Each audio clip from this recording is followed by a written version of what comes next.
Hola a todos mis alumnos, mi nombre es Gabriela Marisol Castañeda Jiménez y te traigo una clase de español. Vamos a comenzar presentándote el libro de texto gratuito de telesecundaria primer grado, se llama Lengua Materna Español, y iniciaremos con el bloque número 1 que se llama En tus manos. Es un poema de Jaime Sabines que se llama Me tienes en tus manos. Y dice así: me tienes en tus manos y me lees lo mismo que un libro. Sabes lo que yo ignoro y me dices las cosas que no me digo.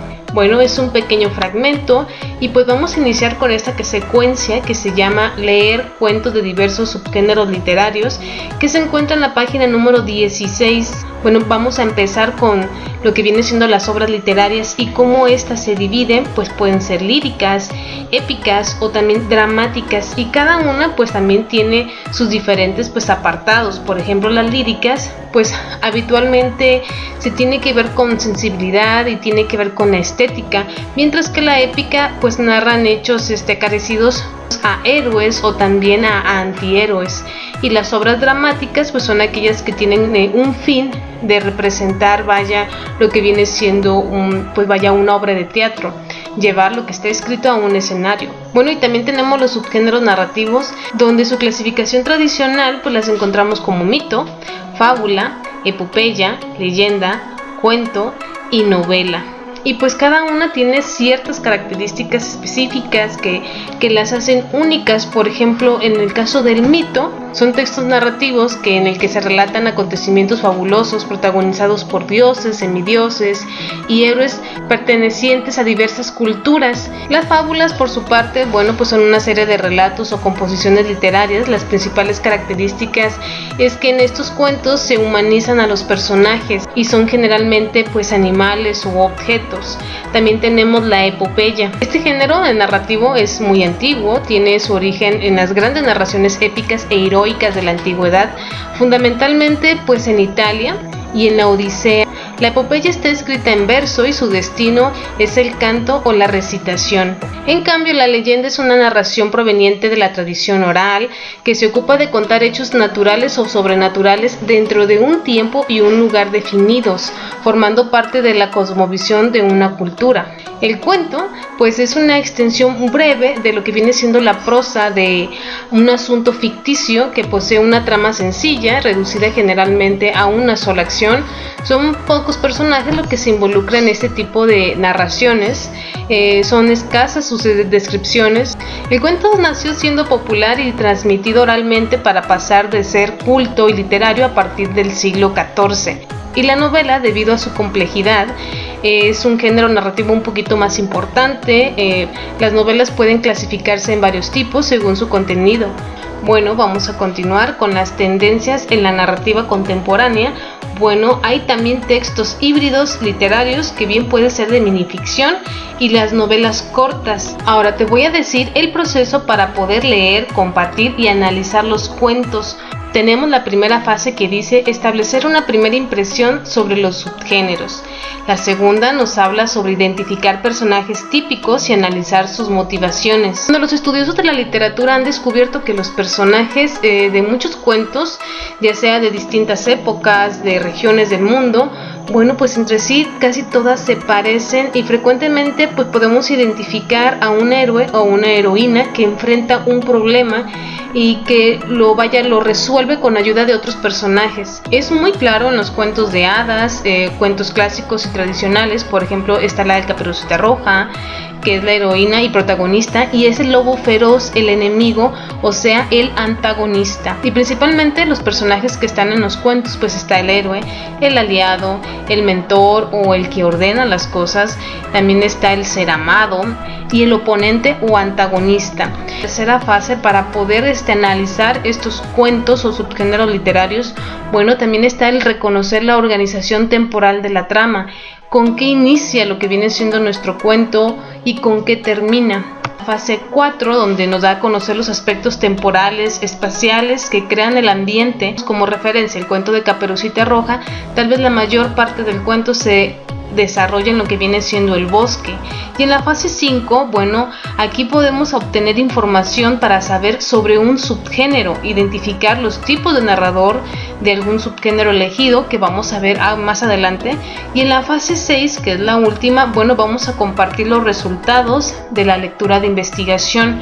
Entonces, este es el proceso que tú tienes que seguir para poder analizar cualquier subgénero literario, porque la actividad que vamos a estar desarrollando en este día pues va a ser eso, un análisis. Bueno, entonces te decía que en la fase 5 te toca a ti identificar los tipos de narradores con los que se puede encontrar un texto narrativo. Uno de ellos está el narrador omnisciente, que está fuera de la historia y conoce todos los detalles sobre ella, incluso a los personajes, cómo se ven, cómo se sienten, cómo piensan, qué imaginan. En general, pues utiliza una voz narrativa, está en tercera persona y pues puede comenzar o puede decir como él dice que, ella siente que, ellos piensan que, ellas hacen que. Vamos a continuar con el narrador por testigo. Bueno, este tipo de narrador está dentro de una historia y participa en ella, pero no como un personaje principal, sino como un observador. Hay información que conoce y otra que ignora. Un ejemplo de este tipo es en lo que viene siendo la novela de Watson. El compañero utiliza una voz narrativa en tercera persona, pero su percepción en el entorno es limitada y no sabe lo que otros personajes piensan o sienten, a menos que estos pues se lo estén comunicando a él. Y por último pues tenemos lo que viene siendo el narrador protagonista. Participa como personaje central en la historia, por eso hay muchas cosas que conoce porque le suceden a él, y utiliza una voz narrativa en primera persona, como por ejemplo yo digo que, nosotros creemos que, yo pienso que, nosotros sentimos que. Bueno, así sería un ejemplo de estos tres tipos de narradores. Ahora, es muy importante, bueno, que tú le des una puntuación a lo que viene siendo tu texto. Por eso la importancia de los signos de puntuación, el de poner un punto para darte un stop. Y te pongo aquí una imagen. Un momento somos los puntos suspensivos, y es cuando tú dejas un momento de lectura. Por ejemplo, también tenemos la coma, que lo utilizamos normalmente para respirar. Lo que viene siendo atención somos los signos de exclamación, y normalmente le da énfasis a lo que viene siendo ciertas expresiones. Ya tenemos otro por acá, el punto y coma, dice respira y espera, soy el punto y coma. ¿Ya me has usado, por favor? Y es un signo de interrogación. ¿Sabes quiénes somos? Somos los signos de interrogación.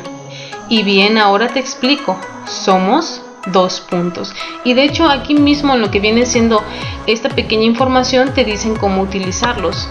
Vamos a pasar a lo siguiente, que es ¿qué es una reseña? Bueno, una reseña es una evaluación o una crítica constructiva.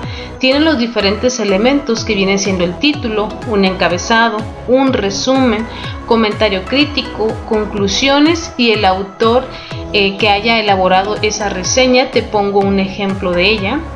Por ejemplo, esta es una reseña de Lazarillo de Tormes, es una novela picaresca española.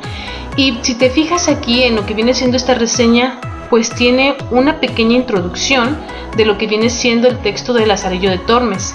Por ejemplo, que es en el primer párrafo, nos dice: es una novela picaresca española anónima cuyo título completo es La vida de Lazarillo de Tormes y de sus fortunas y de adversidades.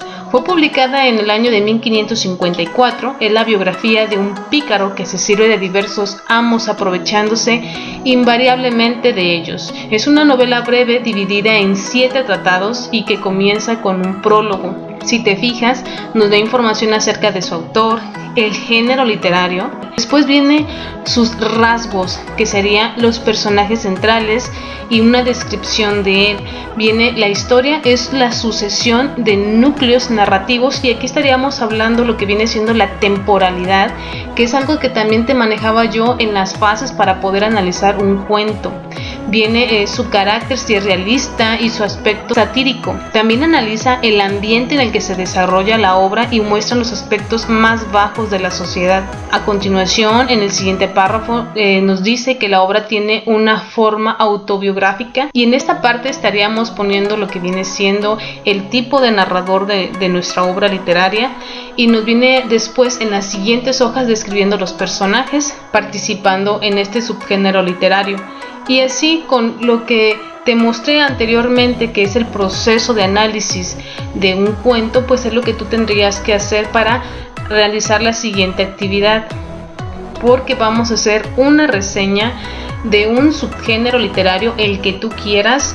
Solamente quiero que cuides los siguientes aspectos: el título, el autor, algunos datos biográficos de lo que viene siendo el autor, el subgénero, la trama del texto, el tema, el ambiente, los tipos de personaje que aparecen en esta obra, el tipo de narrador, si es omnisciente, si es protagonista, si es testigo. Y también algo que te puede ayudar mucho para ver si lo estás haciendo bien, pues puede ser esta tablita. Son los elementos que yo voy a estar calificando, que sería que tenga un título, que me escribas a qué subgénero pertenece, los tipos de personaje que aparecen en tu texto literario, el ambiente, o sea, en qué espacio se desarrolla, en qué tiempo se desarrolla, y te digo el tipo de narrador.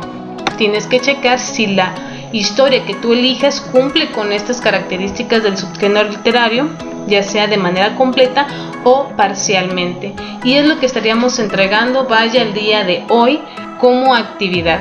Espero que te haya servido mucho la información. Si te gustó, por favor dale like, dale compartir para que más compañeros lo vean.